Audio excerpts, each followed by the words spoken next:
You'll hear a man calling a catering company. First, you have some time to look at questions 1 to 5.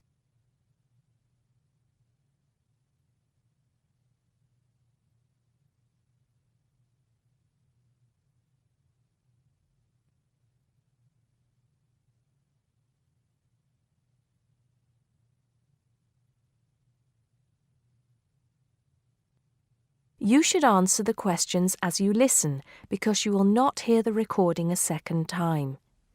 Listen carefully and answer questions 1 to 5. Hello, 5-star caterers. Can I help you? Oh, yes. I spoke to you an hour ago about the arrangements for our end-of-term party. Oh, that's right. It's Mr. Saunders, isn't it? Actually, it's Sanders. That's Sanders. Oh, I'm sorry. I'll just get that down correctly on the form. Okay, Mr. Sanders, sorry about that. No problem. Well, I've got the details you asked for, so I thought I should call you back quickly and book. Good. Let's fill in the form, shall we? Great.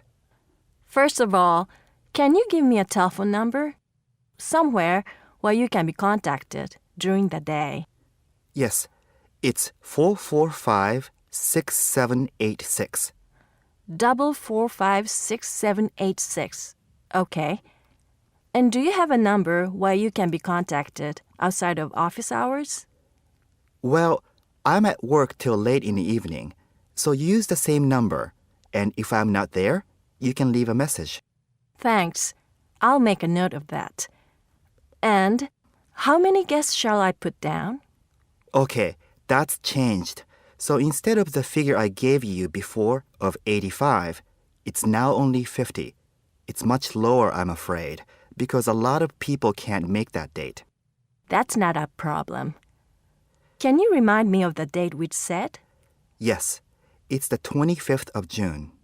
Okay, that's fine. Before you hear the rest of the conversation, you have some time to look at questions 6 to 10.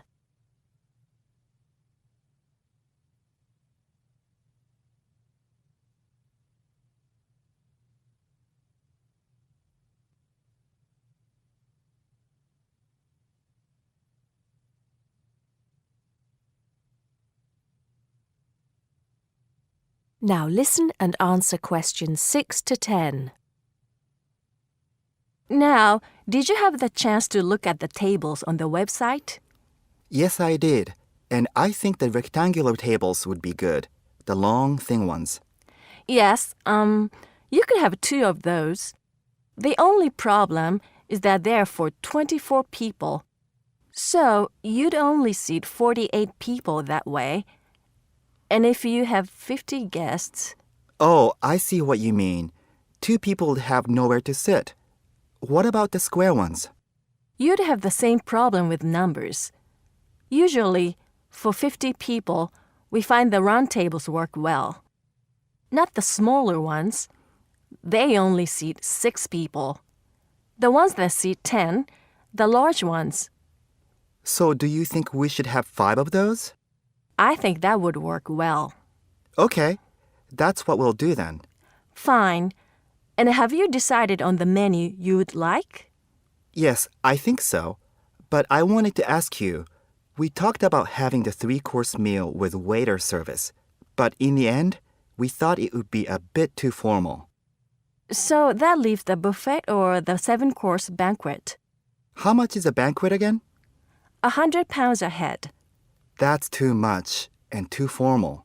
The buffet is fine. Okay, so I think I've got everything. We'd need a deposit of 50% of the total. Right. What's the total? Just a minute. Yes, it's £30 a head times 50, so that's £1,500. 50% of that would be $750 now, with the balance due another $750 on the day. Great. I'll call in tomorrow if that's okay. I can pay you the deposit then. We'll look forward to seeing you tomorrow then. Okay. Thanks a lot. Goodbye. Goodbye. That is the end of part 1. You now have half a minute to check your answers.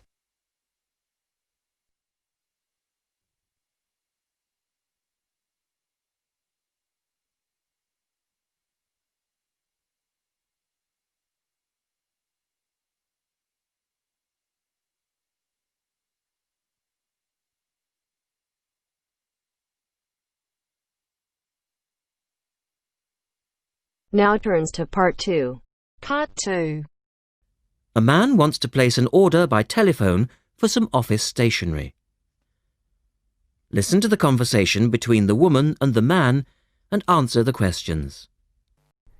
First, you have some time to look at questions 11 to 16.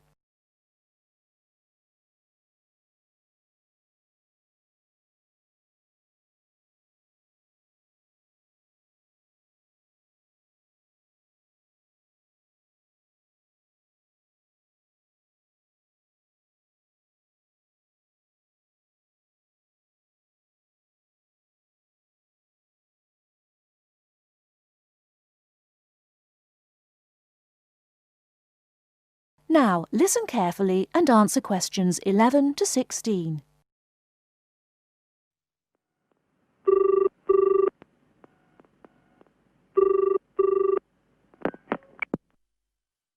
Thank you for calling Millennium Office Supplies. If you would like to place an order, please press 1. Your call has been placed in a queue. A customer service operator will be with you shortly.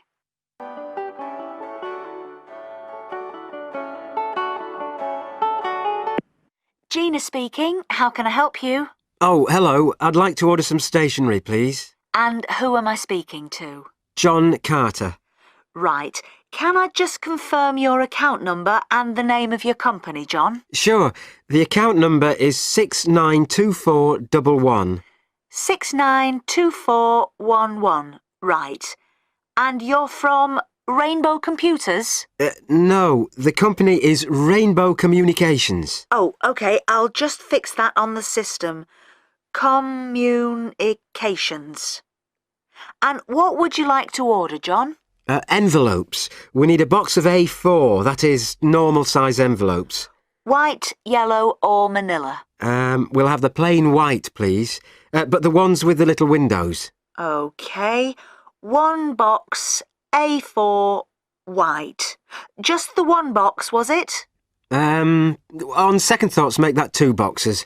We go through heaps of envelopes. As a matter of interest, are they made from recycled paper? No, you can't get white recycled paper. The recycled ones are grey, and they're more expensive, actually. Right, we'll stick to white then. Something else, John?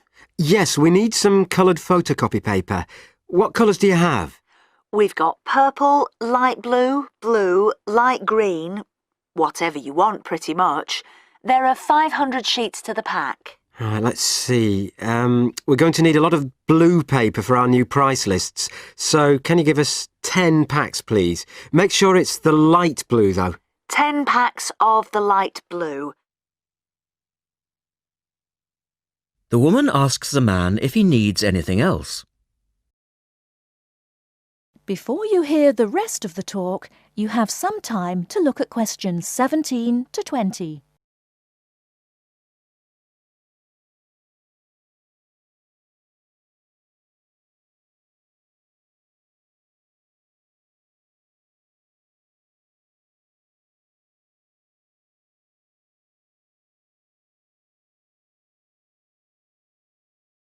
Now listen and answer questions 17 to 20. Anything else that we can help you with? Let me think. What else do we need? I'm sure there was something else. Pens, paper clips, fax paper, computer supplies, office furniture? Oh yes, we need floppy disks. Do you have those nice coloured ones? Yes, but they're a bit more expensive than the black ones. Oh, that's all right. I'm not paying anyway. Right. Floppy disks. And what about diaries for next year? We've got them in stock already and it's a good idea to order early. No, I think we're all right for diaries. But something we do need is one of those big wall calendars. You know, one that shows the whole year at a glance. Do you stock those? We certainly do. OK, can you include a wall calendar then, with the other stuff? Just make sure it's got the whole year on the one side. Sure. And do you have a copy of our new catalogue? No, I don't, but could you send one? Yes, I'll pop one in with the order. You'll find it a lot easier to remember what you need if you have our catalogue in front of you next time. Yes, good idea. And when can you deliver this? Should be with you tomorrow morning. Can you make sure that it's not after 11:30am? Because I have to go out at 12. There's only myself here on Fridays. Fine. I'll make a note on the delivery docket that they should deliver before 11:30.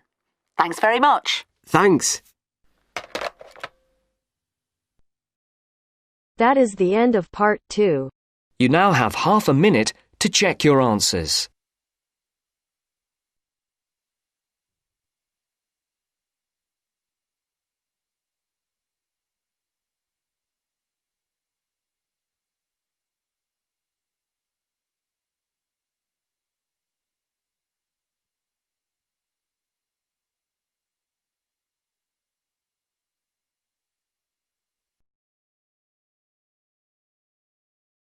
Now turns to part 3. Part 3. You will hear a student, Penny, talking to two friends, Ray and Louise, about a television competition Ray has entered called Travel Documentary. Before you hear the conversation, you have some time to look at questions 21 to 26.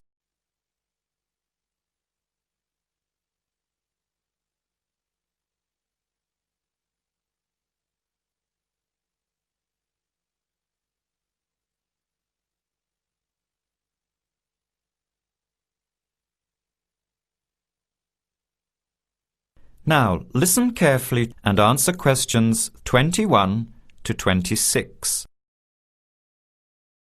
Hi, haven't seen you two in ages. What have you been up to? Hi, Penny.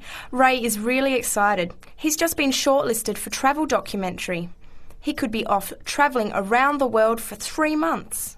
Travel documentary? What's that? You've never heard of it? Don't you watch TV? Well, actually, no, hardly ever.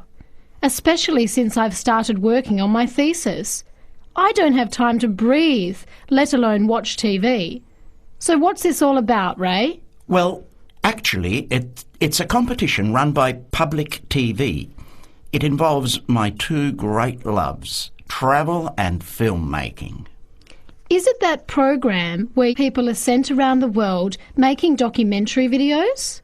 I have heard of it. Fantastic! So you've been chosen? Not yet. I'm one of 34 selected for an interview next week, so I've made it through the first cut. Yeah, there were over 200 applicants from around the country. Pretty amazing, hey? Well, I've been lucky so far. What's the next stage? 13 are chosen from the interview to do a 4-week training course in documentary filmmaking. Then, the 8 finalists get sent off with a video camera to travel around the world. Sounds incredible. What's the catch? The catch is that every 2 weeks you have to send in a 10-minute video from a different part of the world. It's broadcast on TV along with the work of 3 of the other competitors and judged by a panel of experts and the TV audience. So you're under a lot of pressure. Wow, I guess so. You mean you're on television every 2 weeks? Yep, that's right. But first I have to be selected. Do you have to have any filmmaking experience to apply? Some background in photography or video making helps, but you're not supposed to be an expert. In fact, you can't apply if you've already worked in filmmaking. We all get the same 4-week course, so we start with the same skills. Can you go anywhere in the world you want? Each competitor makes up his or her own travel plans, and has to get them approved. Before the conversation continues, you have some time to look at questions 27 to 30.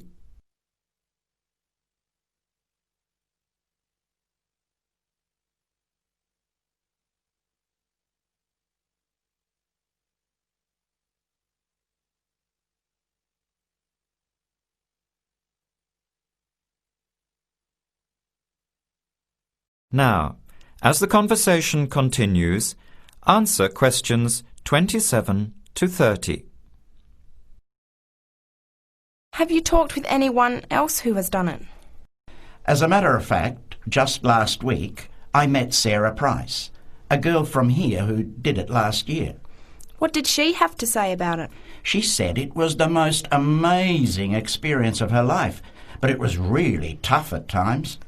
I think you'd have to be really brave to take off like that alone with so much responsibility. It's not like going on a holiday, is it? No. 2 weeks in a country, often where you can't speak the language, to find a story, film it, organise all the editing. Then you're off to a completely different part of the world to start all over again. Pretty exhausting, but exciting too. What a way to see the world. What about Sarah Price? Did she have any bad experiences? She said the worst part was when she got some mysterious fever in Mongolia and thought she might have to be sent home. Fortunately, it got better, but she said it was scary to feel really ill when you're alone so far away. So what made you want to apply? When I saw the program on TV a while ago, I thought, this is for me. I've always wanted to travel, but needed to work for a year before I could even think about it. Then a new series started up. I thought, now's my chance. Don't you think you'll be lonely? I don't think I'll have time to be homesick. I'm more worried about having too much to do and not enough time to get things organised. So we might be watching you on television in the next few months. I hope so, if I'm lucky. When will you know for sure? They choose the final 8 in March. A month later, you're on your way. So do you have to pay anything? Nothing. It's all paid for. Course, camera, flights, accommodation and in-country travel. The budget is pretty tight though. No extras. I sure hope you get it. Then I'll be finding time to watch at least one program on television every week. That is the end of part 3. You now have half a minute to check your answers.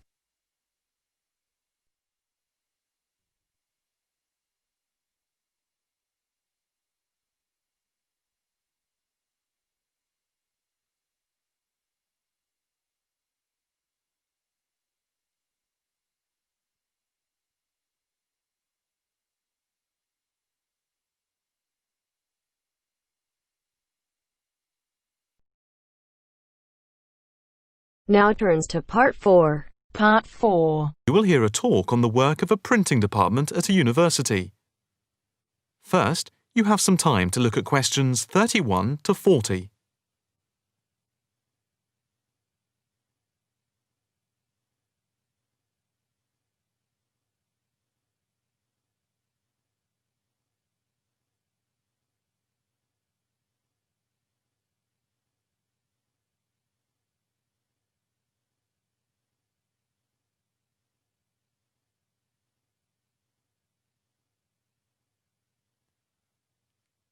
Now listen carefully and answer questions 31 to 40. I am here to give you a brief outline of the work of this new department. The Department of the Printed Word has a very short history, having been created just 10 years ago. Some statistics to start with. The first intake of undergraduate students consisted of 20 students, which rose to 37 in the second year. And we now have about 50 in the first year, doing a wide range of courses, full and part-time. We have a thriving research department, with 17 students on the taught MA course and 7 students doing research full-time. In all, we have 9 full-time lecturers and 16 part-time lecturers who work mainly but not exclusively in our evening department. Of the total student body, approximately 21% are from outside the country, a number which has been increasing steadily over recent years. Although students from overseas have to reach a minimum level of competence in English before they follow a course at the university, some may require remedial help with their English, and we can offer help through the Student Support Services as part of the general assistance given to all students.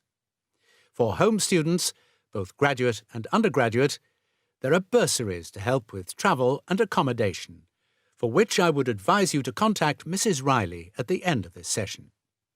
Increasingly, we are forging external links with organisations in the publishing world, and we have been very fortunate in that we have received money to sponsor not just various students within the department, but also technicians and lecturers. Each year we hold a series of lectures which are given by external speakers in the world of printing and the media. The series of workshops that you see around you have been built thanks to a very generous donation which has allowed us to develop our facilities for bookbinding and restoration. Now, the main work of the department relates to teaching the mechanism of printing. And as most printing is now so highly technological, all our students have to be computer literate. For those of you who are interested in taking a module in this department from another department, and who feel that you may not have the necessary computer skills, don't let the technology put you off. We have a number of specialist technicians who can support and deliver crash programs in the computing technology required. As long as you can switch on the computer, you are halfway there.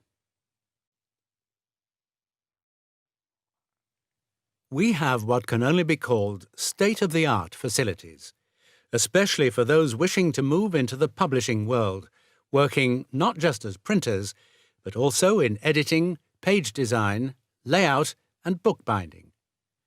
With the extensive facilities we have for book restoration, some of our former students are now employed as expert book restorers and conservationists, skills which were once almost dying out. In the display you will notice samples of work on book cover design, and as well as having all the necessary computer programs for dealing with printing, we have some old printing presses. Despite being largely a modern department, we do have an increasing interest in research into the history of the printed word, ranging from early European to Chinese and Japanese printing techniques. We have in fact some very well-known experts on early printing in Europe in the 15th and 16th centuries. If this area appeals to you, you can talk to Dr. Fred Clare afterwards. From China, we're lucky to have as a visiting lecturer Dr. Yu, who is an authority on early Chinese manuscripts and printing machines. If you are thinking about doing a module with us, or you are interested in doing research after you have finished your first degree, the person to talk to is Professor Clarkson, who will be able to give you all the details. For postgraduate research, you should really be thinking about applying now, even though we are only in December, as the department now attracts large numbers of people, and we always have many applications for each research position. That is the end of part 4. You now have half a minute to check your answers.